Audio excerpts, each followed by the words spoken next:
Chers frères africains, je viens devant vous aujourd'hui pour vous faire passer un message. Et comme des millions d'Africains, je viens exprimer un ras-le-bol général. Oui, c'est vrai que tous ne pouvons pas prendre la parole, parce qu'il y en a qui sont privés justement de cette prise de parole. Mais quand nous pouvons le faire, faisons-le. Ça peut nous aider.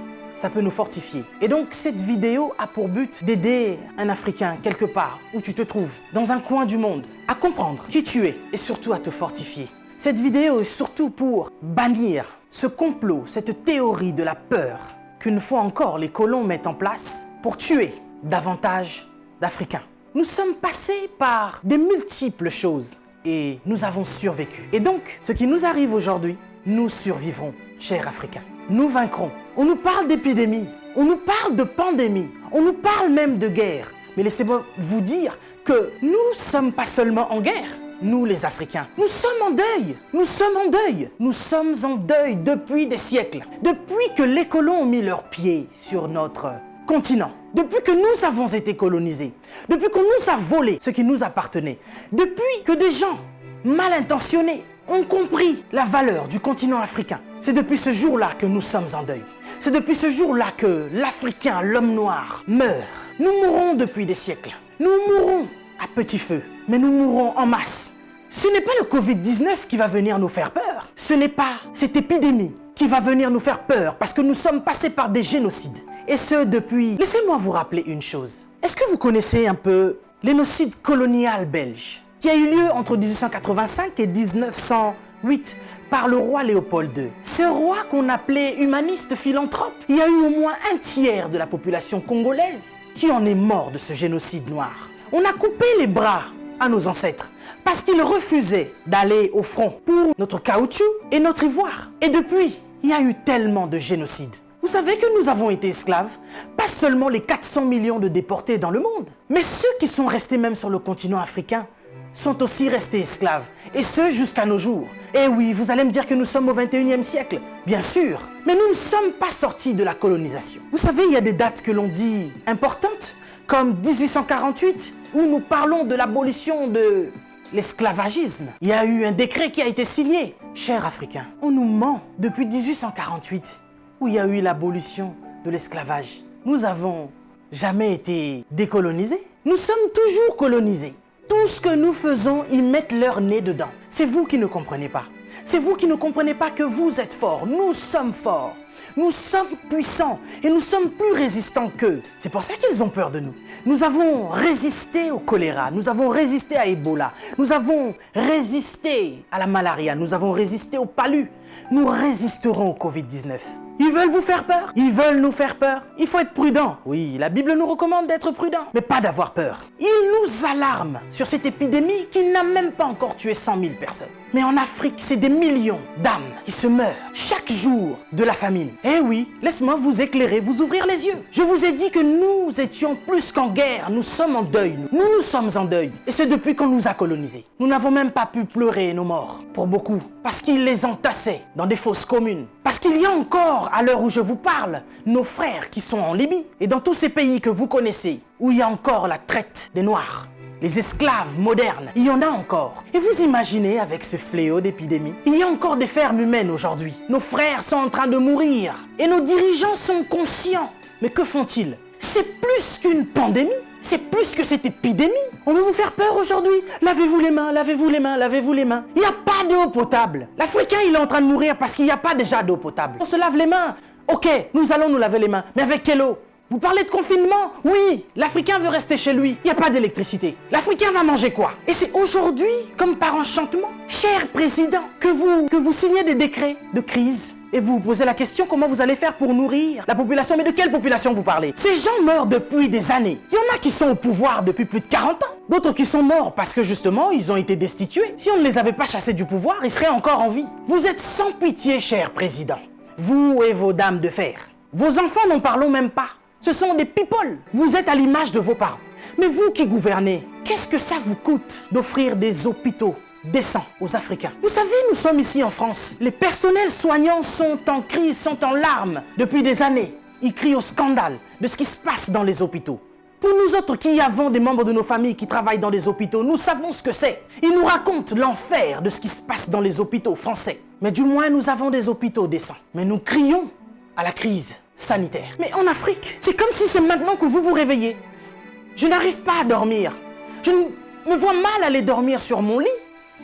Alors que je pense à tout ce continent africain qui est en deuil. Et ça depuis. Je me dis, mais cette épidémie, cette pandémie, si ça devait toucher le petit peuple, qu'est-ce que nous allons devenir?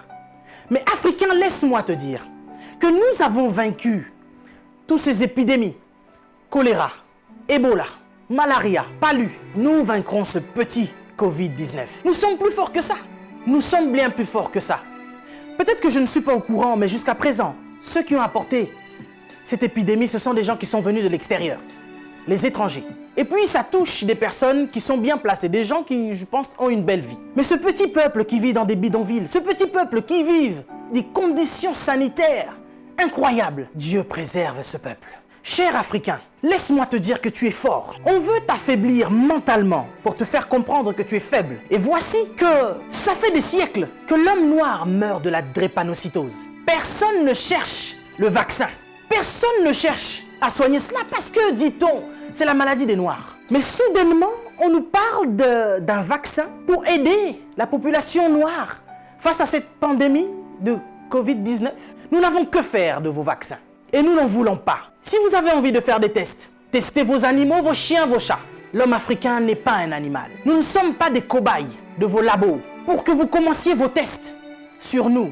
Ça fait des siècles que vous nous testez. Ça fait des siècles que vous nous faites souffrir. Depuis que vous avez découvert que le continent africain était le jardin d'Éden, vous ne voulez pas nous lâcher. Nous souffrons, mais nous sommes en train d'enrichir plusieurs. Nous mourrons de faim alors que nous nourrissons plusieurs. Quelque chose m'a fait rire il y a quelque temps. 23 Italiens retrouvés clandestinement sur un port nigérian. Ah, depuis quand l'Italien rentre clandestinement au Nigeria? Parce que vous voulez aller vous réfugier en Afrique maintenant? Il n'y a pas très longtemps, sur vos côtes, vous chassiez les migrants de vos côtes. Votre Premier ministre a dit qu'il ne voulait plus. Il en avait marre de cette invasion africaine sur ses sols. Nous avons vu un migrant noir mourir dans les eaux de Venise sans que personne ne lui porte secours. Parce qu'il était noir, parce qu'il était africain. Nous avons tort parce que nous sommes africains ou parce que nous sommes riches de nos sols? Parce que nous avons de quoi manger et de quoi nourrir toute cette planète. C'est pourquoi l'Africain souffre. Mais Africain, laisse-moi te dire que tu es fort. Laisse-moi te dire que tu es vaillant. Laisse-moi te dire qu'il en faudra beaucoup plus pour te vaincre. Ils ont essayé de nous décimer par l'esclavage. Ils n'ont pas pu, nous sommes encore là, et plus nombreux que jamais. Et nous sommes plus résistants que jamais. Parce que tous ces microbes auxquels nous faisons face chaque jour ne réussissent pas à nous décimer. Ce n'est pas un Covid-19 qui va décimer le peuple noir. N'ayez pas peur, tel est mon message. Je vous invite, chers Africains, à devenir beaucoup plus forts. Ne faites pas confiance à ceux qui nous gouvernent. Ça fait des lustres qu'ils sont là. Ils prennent leur retraite tout en étant présidents. Ils ont du mal à lâcher ce fauteuil qu'ils pensent être éternel. Qui a déjà fait 200 ans au pouvoir? Êtes-vous assez fort pour faire 300 ans? Vous n'arrivez même pas à faire 100 ans. Mais vous êtes tellement médiocre, ignoble. J'ai suivi plusieurs de nos présidents africains qui ont copié le discours du président Macron. Bande de marionnettes, bande de gigolos. Vous n'êtes même pas capable d'écrire vos propres discours, au point où vous devez copier sur ce que Macron dit. Lui-même, il est en train de mentir à la population française. Son gouvernement nous ment depuis le début. Et vous, vous suivez Macron pour continuer à mentir aux Africains? Mais nous, vous nous mentez depuis des siècles. Vous nous mentez et encore vous nous mentez. Pour remplir vos poches. Vous vivez dans des palaces, mais vous ne vous souciez même pas de ce que l'Africain doit manger.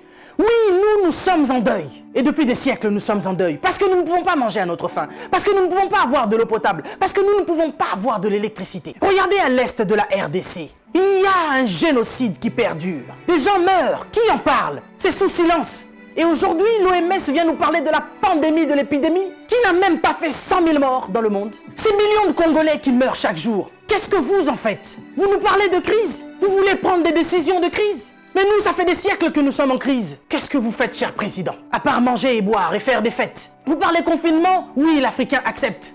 Mais nous sommes en confinement, nous, depuis des siècles. Les gens meurent tous les jours de la famine. Ça, ce n'est pas Une épidémie, ce n'est pas une pandémie. Des jeunes filles se font exquiser tous les jours en Afrique de l'Ouest. Boko Haram est en train de exterminer des gens. Ils violent des femmes, ils séquestrent des jeunes filles. Boko Haram, qui leur vend des armes? Qui en parle? Et à cause du Covid-19, vous voulez faire paniquer les Africains qui vivent déjà en panique depuis des siècles. Quand nous voyons nos frères qui essayent de fuir leur continent et qui meurent dans les eaux de la mer, ça c'est un génocide qui perdure depuis des siècles. Et nous en avons marre, nous en avons assez. Nous voulons qu'il y ait un changement. Mais qu'est-ce qui vous manque à vous aujourd'hui? La Chine a pu construire un hôpital en 10 jours. Vous savez, ça fait depuis 72 ans, si je ne me trompe pas, que l'État d'Israël existe. Il y a quelque temps, Dubaï était un désert. Mais regardez aujourd'hui ce qu'ils ont fait. C'est parce qu'ils sont ensemble qu'ils ont pu construire ce qu'ils ont fait. Mais qu'est-ce qui vous manque, cher président africain, pour nous construire des hôpitaux décents? L'Angleterre a pu construire un hôpital en 2 semaines seulement pour faire face à cette crise sanitaire. Dieu est bon. Le Covid-19 est tellement impoli qu'il ne regarde même pas qui vous êtes. Président ou pas, il s'en fout. Il n'a pas respecté la reine d'Angleterre. Il est entré dans son palais, il a touché Charles. Il n'aura pas peur de vous. Mais par contre, là, vous êtes cuit. Puisque vous ne pouvez pas prendre vos avions pour venir vous faire soigner ici. Soit vous survivrez, soit vous mourrez. Africain, réveille-toi. Africain, lève-toi. Si Martin Luther King est mort, si Rosa Parks est mort, si Malcolm X est mort, si Mandela est mort, si Winnie Mandela est mort, nous sommes là pour porter encore plus haut l'étendard de l'Afrique. Et continuer à dire que tant que nous aurons le souffle de vie, nous allons continuer nos revendications. Si cette épidémie ne vous réajuste pas, ne vous enseigne pas, pire va encore arriver. Vous passerez, l'Afrique sera encore là, et l'Africain aussi. Cessez votre méchanceté, cher président. Donnez-nous de l'eau, donnez-nous de l'électricité, construisez des hôpitaux, arrêtez de faire mourir l'Africain par la faim, parce que nous, ce n'est pas le Covid-19 qui nous tue. Nous mourrons déjà de la famine. Pendant que vous avez fait des provisions pour vos maisons, ce petit Africain, il va manger quoi, lui? Cette épidémie passera. Nous sortirons de là, certainement. Mais vous n'allez pas vous en sortir ainsi, devant le tribunal de Dieu. Mais avant le tribunal de Dieu, ici sur cette terre, vous serez jugés. Africain, sois fort. Que personne ne te fasse peur. Respectez les règles d'hygiène, mais n'ayez pas peur. Nous sommes forts. C'est Dieu qui nous protège. Et que Dieu vous protège, cher Africain. Que Dieu vous garde là où vous êtes. Le combat n'est pas encore fini. Ça ne fait que commencer. Que Dieu nous fasse justice.